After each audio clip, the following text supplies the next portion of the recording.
Open ঘোষণা দিচ্ছি, বাংলাদেশের 56,000 বর্গ মাইলের 1 ইঞ্চি জায়গায় কোরআনের ওপেন কথা বলতে যদি কেউ বাধা দেয়, সেদিন সাতক্ষীরা একজন বাধা দিয়েছে, আমার সামনে কোনো শয়তান পড়ে না।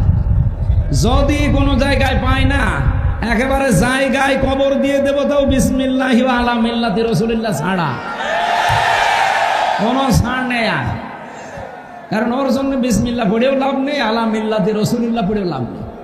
ওই এমনিও জাহান্নামে যাবে। কোরআন বিরোধী যারা, জাহান্নামী তারা। এ ফতোয়া কে দিয়েছে? সুতরাং কেউ বাধা দেওয়ার সাহস করবেন না। অন্য স্যারে দিয়েছেন, আমার সামনে এখনো পর্যন্ত পড়েনি, বিশেষ করে আগস্টের 5 তারিখের পর থেকে। এর আগে পড়েছিল কিছু শয়তান, আমি তখন কিছু বলি নাই।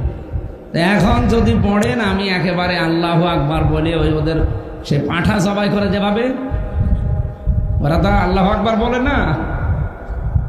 আশা করছি এই দুঃসাহস কেউ দেখাবেন না।